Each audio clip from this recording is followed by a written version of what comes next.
Going on, Bucs fans? Welcome inside the 813, where we bring you two of our writers each and every Thursday to break down the studs and duds, the X factors, and of course, we've got to talk about Todd. I am your host, James Yarko, editor-in-chief here at the 813.tv, joined by my man, Rock Riley.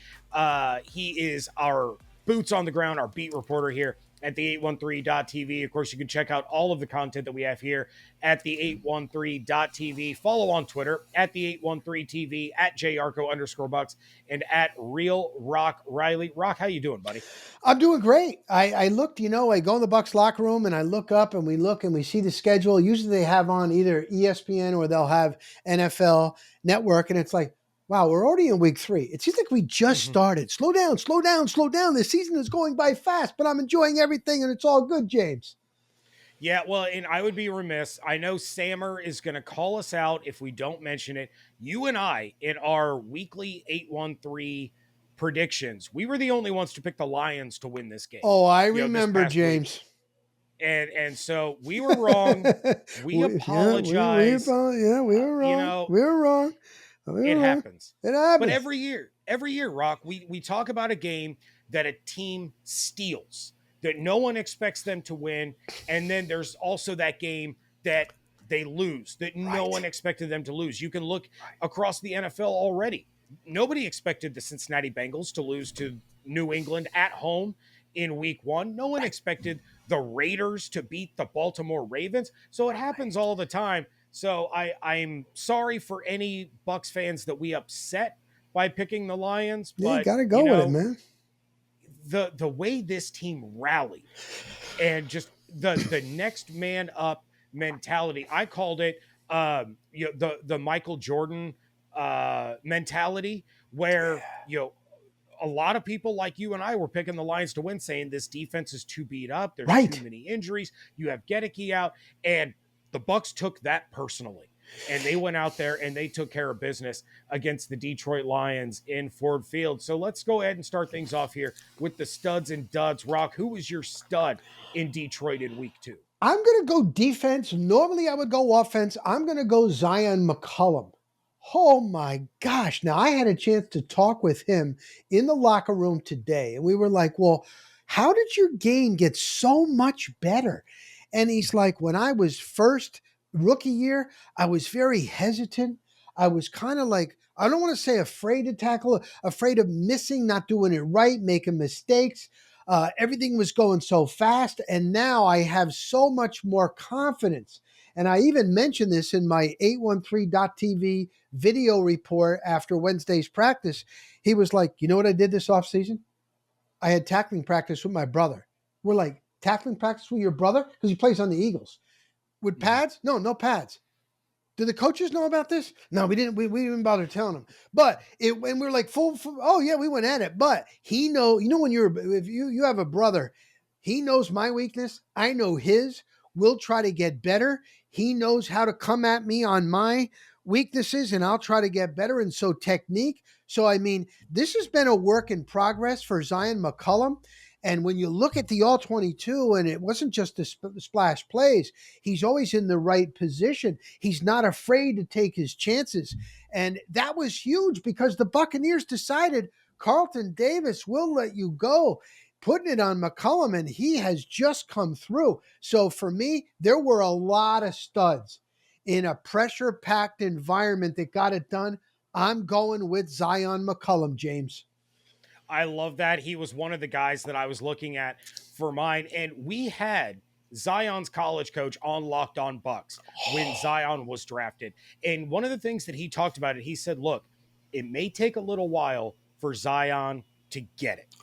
He is going to work as hard, if not harder, than anybody else in the building. And he is going to do everything in his power to make sure that he understands what he is supposed to do and to work on his craft. He goes, but as soon as it clicks, you are going to see a game-changing player on this roster. Wow. I said, give him some time, have some patience, but once it clicks for Zion, he is going to be a monster for this defense. And if that hasn't been the case, I don't know what is. And a couple of things that, I jotted down for Zion, first career interception. He had a team high 4 passes defense. His career high in a game to that point was 2 passes Wow. defensed, and that came in December against the Falcons. Targeted 5 times, gave up 1 catch for 5 yards, which is just absolutely outstanding. But you mentioned, they trade away Carlton Davis. Well, Carlton Davis in week 2 was one of the worst corners in the NFL in yards allowed per snap and quarterback rating when targeted. Zion, one of the best. Wow. So Great he stats, is James. yeah, he is really just come on. I love everything about what Zion is doing. So, well, you went defense, I'll go offense. Okay. And for the second week in a row, it's Chris Godwin. This dude is just on fire. 7 receptions on 8 targets. If you want to be technical, he had 7 receptions on 7 catchable targets, 117 yards and a touchdown, and it all came in the first half.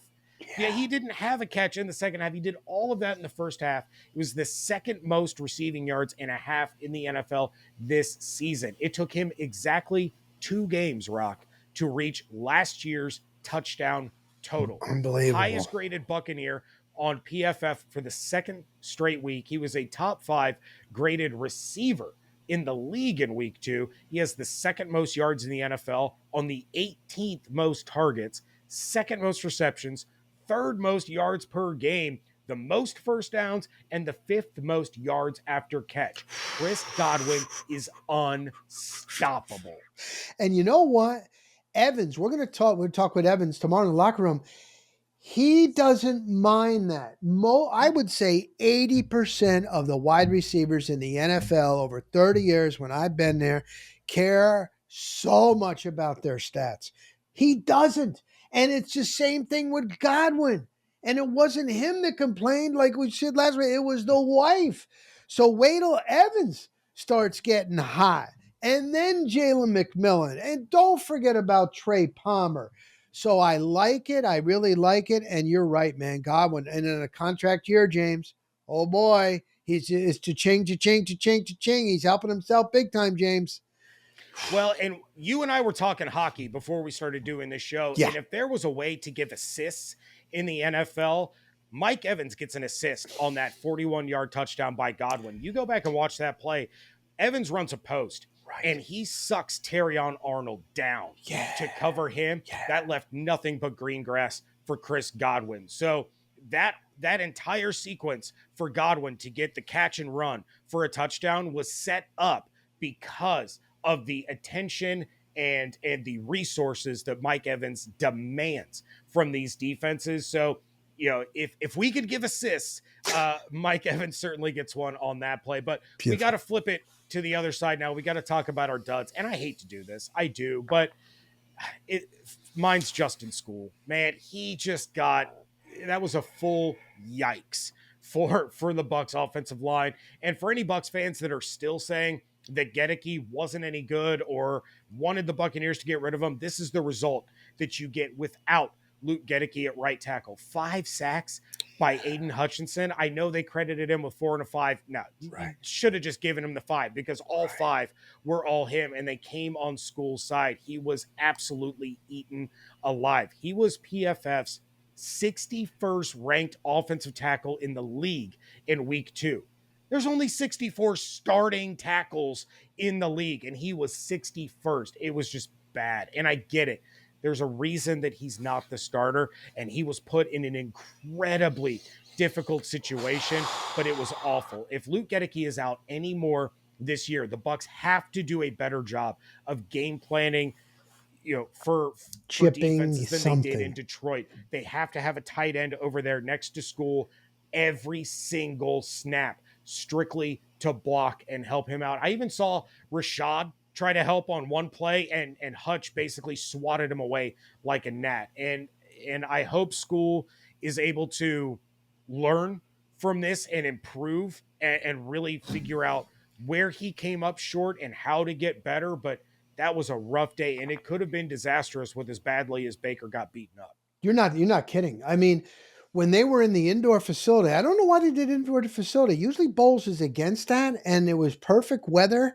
And so the offense is totally on the other side of the field, all the way down the other end zone. We're looking and like, is that Hainsey? Is that Robert Hainsey? No. Was that one play? No, no, no. It is back to school. So Gedeke is watching. It's just a matter, again, of passing the test. He's ready to go. He just has to pass all the tests. So we probably won't know. But, James, you know how the NFL is. Opposing defensive coordinators, they're going to put their best pass rusher on school side. Then when they move them around, and a lot of times these number one guys, these number one pass rushers, they kind of call the shit. They're like, I'm going on that side. And okay, they're not going to stop him. So that would be a liability. They did try to chip a little bit. That was a dud. That was a dud. For me, it's hard to, honestly, it was hard to pick another dud because that was going to be my dud. I will tell you this. We talked to a very confident, not cocky, confident Servassier Dennis. And if Britt doesn't step up a little bit more, I think he is in danger of losing that starting position. Now, Bowles today said that no, Britt is still our starter at that linebacker spot. We're going to need both of them, but Servassier Dennis is coming on. He is faster. I think he's a little better in pass coverage. Britt, I don't want to call him kind of a liability. It's hard to get a dud, but if he doesn't step it up, he may lose that starting spot to Servassier Dennis. Servassier Dennis is, I mean, he was hurt for a while and he's just coming into his own. And a lot of defensive players are saying, watch out for him. So I hate to call Britt a dud, and it's hard to get one, but if I got to get one and it's not school, you got to step it up, young man. Yeah, and we kind of talked about that a little bit last week, that Britt needed to step up, especially against the Lions. And it's not that he didn't play well. Right. It's that Servassier Dennis is playing so well and really making an impact on this team. Bonus dud, shout out Devon White. 2 weeks, no playing. Oh, a former Buccaneer? Go ahead, James. Yeah, for the Philadelphia Eagles. That is a good dud. A healthy scratch and not even hanging out on the sideline there for that Monday night game. So took exactly 2 weeks for the Philadelphia Eagles to regret signing Devon White. So, how did he fall that far from where he was being talked about as one of the best linebackers, fastest, youngest? Brady would even rave about him. How do you go from that to this? I know he made some questionable decisions going on Instagram, and I think that he wasn't really that bright and thinking that he was more than he was. Then he started loafing. Then Warren Sapp called him out. And then he said, yeah, I did loaf. And then he was better for a while. Todd Bowles has taken him in almost like a son. He has invited him to dinner. Their families have gotten together. Todd Bowles loved him. They gave him all those opportunities. This was a new opportunity in Philly. How did he fall this far, James? I can only speculate, obviously, but I think the issue can be pointed to his playoff performance in 2020. He had an all-time great run, over those playoff games. He missed the game against Washington. And then he dominates against the Saints. He dominates against the Packers, dominates against the Chiefs in the Super Bowl. And I think the ego swell just got so big that all of a sudden, I can't do any wrong. I'm the best in the business. I'm going to get my 100 million. No one can tell me anything. And this is what happens. You know what? That is a good point. I don't know if you saw his Instagram after he wasn't activated. He was driving and he kept like everything's great. And then he kept showing his expensive watch to the camera. Like it's trying to convince us that he is great. This is no big deal. It's a shame. He honestly, James, I've in a lot like he's not that bad of a guy. He really isn't. I just don't think he was bright. And you're right. I think upstairs, I think that got the best of him. Good point. Yep. Yeah, when it comes down to it, don't talk about it, be about it. And so he's got some learning to do. But speaking of talking about things, we got to talk about Todd, Rock. and you were there on Wednesday. You got to see kind of the first real day of everything happening after Detroit. But, what's going on with Todd Bowles over there inside One Buck? Since that time where he went, I'm excited, he has not shown any excitement. And I guess why would you? one of the camera guys from Channel 8, I'm going over to, he was at the Luding, I'm going to cover the MASH unit. I got to shoot 5 guys, B-roll of 5 guys today. So maybe it's that. Maybe he is trying to guard against a letdown. But I will tell you this, the defensive players that I have talked to, they've said the same thing now for the last couple of weeks. It's the game plan. He is putting them in the right situation. That's why they're having so much success. They know what's coming. They haven't been. Do you remember? And it wasn't that long ago where even veterans in the defensive backfield will be like, there's miscommunication. I thought you were supposed to be there. What happened? You haven't seen any of that this year. Now, I know the Commanders weren't good, but Bowles is like, we wanted to take the top off the defense. We didn't want to let them burn us with McLaren and that. Let the Daniels run a little bit. He's going to get his yards. And it was a really good game plan. And then last week, you look at on pay, I mean, that's a talented offense from Gibbs to the receivers, Montgomery. You talked about the two-headed monster, Jared Goff, and what they were able to do. And even Yaya Diaby, when he was on the Buccaneers show like yesterday, the day before, he was like, man, the Lions game plan for me. They had 2 guys on me the whole time. I was really sucking. That's the first time he's experienced that. And even with that, and them trying to take him out of the game, they were still able to get it done. Look at Gaines, 60 some snaps. When is that? He was coming through. So Todd Bowles, you've done on jinxing you. You've done 2 fantastic jobs game planning against the opponent. Do it again. Do it again. Do it again for this week. That's just what I want to see. I don't care whether he doesn't get excited anymore. Just keep up with these good defensive schemes, James. Yeah, and for the second time in 3 weeks to open the season, he's facing a rookie quarterback, and he was asked about it on Wednesday, and he said, quote, I don't really look at rookie quarterbacks. I look at the team in general, and it's about stopping the entire team. If you just look at one guy, you're going to get killed in this league. They have a skill set, and a lot of them went in the first round. They're very good football players. If you don't look at the team, you're going to get killed anyway. And I think that's the right approach. Yeah. Bo Nix does not have a ton of film on him. He has a little bit more than Jaden Daniels did when Todd Bowles was able to draw up the right defense for Washington.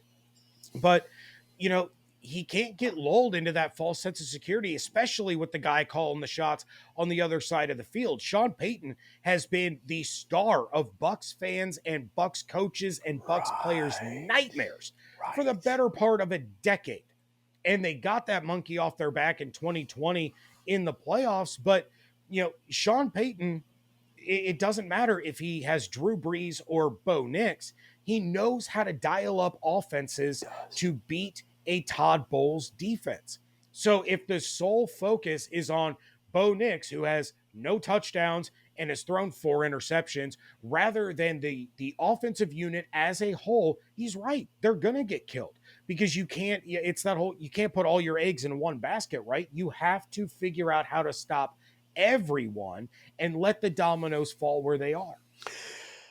You know what? I was just thinking of this, and he did say that. You're right, because he was asked about the rookie quarterback in week 1. I was there, and he's like, we're not playing one guy. We're playing an entire team.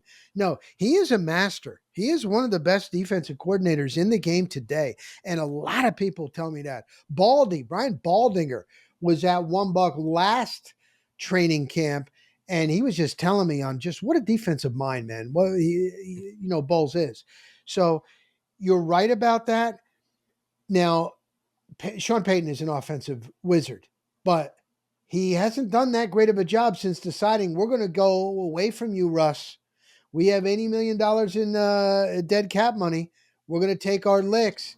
And then I listened to his press conference on Monday, and he admitted, he's like, we may tweak the offense a little bit and maybe do more of what we think we're good at. And no, I still think that he's processing it good, even though some feel that it's a lot on Bo Nix, man, right away. And it is. So I think he's going to tweak some things, and it's not necessarily going to be what they've done in the first 2 weeks. So you're right. You can't. And I was worried going in that locker room or being there, like, Are they going to look past? Look at the games they have the next 2 weeks, man. Come on, it's human nature. They don't. Bo Nix is your leading rusher. They're terrible on anything. And I'm like, oh, well, their defense isn't that bad. Ninth total defense, fourth against the pass. All right, there's something there. But come on, this is a bad team. And a lot of, and so don't let your guard down. Don't let your guard down. And you're right. Sean Payton he's been around a long time. He didn't all of a sudden forget football. So that's my big thing. And I think Todd will have them ready. So far, so good first. Don't you think, James? I think he will. Oh, yeah, I hope so. I wrote a piece, here on the 813.tv about how the Bucs can't fall into the trap here. And you mentioned it. It's real easy. It's human nature. The NFL players are human. I know sometimes we look at them as superhuman because Right. of their insane athletic ability and everything that they can do to entertain us on Thursdays and Sundays and Mondays, but they're human. And Right. you mean to tell me that some of these guys aren't going to kind of rest on their laurels Right. from what they did to Detroit, or some of these guys aren't going to look to that divisional matchup against the team that everyone picked to win the division this year? And before that they got the Eagles. You have the Eagles, the Falcons, then you have the Saints and the Falcons again. You have the Ravens, the Chiefs, and the Niners. You have a gauntlet. So it's real easy to look at that stretch where the Bucs really have to be at their best to come away with some really impressive wins and look past this team that's 0-2. Look past this defense that has given up almost 300 rushing yards through 2 weeks, even though they're holding teams to below 20 points a game. It's real easy to look past that and look at the Eagles, look at the Falcons, look at the Saints who are setting the world on fire. Servassier Dennis, and I got it in my 813.tv piece. I said, what about, letting down? Todd Bowles said this is a bit. He goes, this is a must win. Must win. Okay, have that attitude. You know what Zion McCollum said? He was asked by another reporter. He goes, it's awful easy to look ahead the schedule. Now, Zion McCollum, honestly, this was honest. He looked right at all of us. He goes, I don't even know who we play after this game. Believe it or not. Now, I know you would think that's nuts, but some of these guys are just so focused on day to day, what they got to do to be prepared and better. And that's what he said. He honestly doesn't know the schedule past this Sunday. That's a good thing. I love that, especially for a young guy like Zion, coming off of the week that he had, to be so focused, saying all that matters is the Denver Broncos. I Yep. don't care who we play next week. I don't know who we play next week. I don't want to know who we play next week. All I am concerned with is stopping Denver and getting a win at Raymond James. All right, if they're going to get that win, Rock, we got to talk about the guys that are going to make the biggest impact. We are going to talk about the X factors here. Who is your X factor against the Broncos? My X factor is going to be the running game. It's going to be Rashad White and Bucky Irving. Mike Evans is going to get, might not get a lot, but he'll get a big play or two. And Godwin is going to get his. But you gotta start getting a running game going. You really do. And you can't just think that, oh, now it's December and it's going to be cold and we're in the playoff hunt and we'll be able to turn on the running game. That doesn't just happen. And they had looked good, but it was practice against these Jags and Miami Dolphins, or preseason it was the 2s and the 3s. That one series when the first teamers went down, they were moving it. They looked good. We haven't seen it in 2 games. So Bucky Irvin's a little bit of a spark, but that's it. That's a key for me, man. That's the big one. Get the running game going Sunday. Yeah, and I'm with you 100%. You look at Rashad, 10 carries, 18 yards. Bucky, 7 carries, 22 yards. And people are starting to hit the panic button on this Buccaneers rushing attack. And to be fair to them, to be fair to the Bucs, these were back-to-back really, really good run defenses. This is what it's like when other teams are trying to run against the Buccaneers. There's just nothing there. And you have Gedeke out, and that's going to cause some issues against Detroit. But that Detroit front seven is incredible, and they are going to shut down the run game. Washington, we talked about it going into that. But they are a solid front seven, and the Bucs were going to have trouble running the football. If you can't run the football against the Denver Broncos, you're doing something wrong. There we They go. have suspect linebackers, and if you can get Bucky or Rashad past that line into the second level of the defense, that's where you're going to see the explosives happen. That's where you're going to see the speed and the quickness and the elusiveness of these guys be able to take over against some linebackers that are not sure tacklers, against some safeties that are not sure tacklers, and you're going to see big chunk plays. But the Bucs offensive line has to establish dominance in the trenches and clear those lanes, because we haven't seen it yet. We have not seen this offensive line, for all the improvements that they tried to make. We haven't seen them impose their will and really force open running lanes for these guys. Rashad and Bucky have got to have big games, and they don't, Rashad doesn't have to go for 100. Right. Bucky doesn't have to go for 100. Right. But if they can combine Yeah. for $110, Yeah. $120, a touchdown, that's what you need to see against a run defense like this one. One of the happiest guys in the locker room has been Rachaad White. Not this year. Haven't seen him. Last year, he would go around. It was this little thing they call it a tiny Mike segment. And he did it for the Buccaneers, and he would go around. It was funny. And he's got the smile. He loves talking to us. The one year that Mike Evans gave him those unbelievable scooters, they're so expensive. You can't even get them on Amazon. And it was for Christmas. And he got every single player. And Rachaad White's like, how far Starbucks? And like, you going to take that thing out on the road? Yeah. And he was going with the scooter, and he's like, he has that kind of personality. He hasn't been around. He hasn't seen him. He's down. And he came into it with such enthusiasm and thinking he's going to have a big year. So again, it's only 2 games, and you're right. It starts up front. Everything starts up front. But I want to see him happy again. And we haven't seen him. I have not seen him for availability the last 2 weeks. I think he's just bumming out. So let's get a happy Rachaad White. Wouldn't that be pretty good, James? I would love it. That's what we want to see, because a happy Rashad means a happy locker room, because he's the kind of guy that lifts everybody up. All right. My X factor for this one, we already kind of touched on it a little bit. It's Yaya Diaby. The Broncos starting right tackle Mike McGlinchey is out this week, probably for the next month, with an MCL sprain. So if there was ever a time for Yaya to show that the hype train wasn't just hype, it's right now. Bo Nix has been sacked 4 times. Bo Nix has thrown 4 interceptions.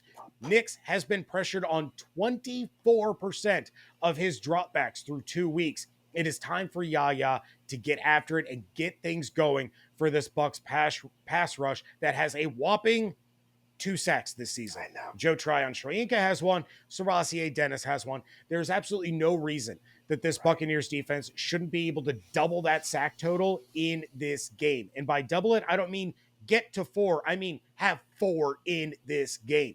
And there's absolutely no reason that Yaya Diaby shouldn't be a big reason why. If he's going to be the guy to anchor this edge rush and be the future for this franchise, to be what Shaq Barrett was, to be what JPP was, then it's games like this that he has to take over and just dominate. We're going to see Diaby, we're going to see JTS, might even see Braswell get opportunities on the left side of the defense to go after Frank Crum, but Yaya has to come through this week, or we might see some of these fans start to turn on him. And I can tell you, Rock, I was already getting tweets and messages from Bucs fans last week that are starting to turn on him. He's got to set the tone.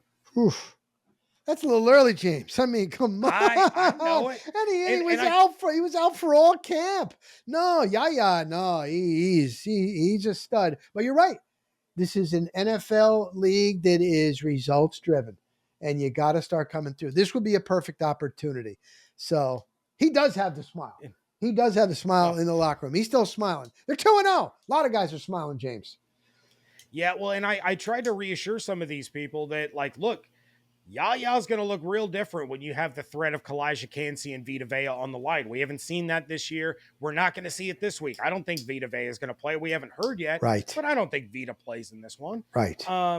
So once that defensive line is to full strength, now all of a sudden, Yaya's going to start to get some more opportunities. He's going to look a little different. But you even mentioned it. He was talking about how it was the first time he had been a focal point Right. for the offensive blocking schemes, and he was getting double teamed, and they were trying to remove him from the game. That's going to happen until Cansey and Vita are back. And on the Because other side too, James, you know how it goes yes, because those really premier pass rushers, they got some help on the other end. You got that, and then it's hard to game plan. So hopefully Joe Tryon-Shoyinka keeps coming on, James. That's what I'm hoping for.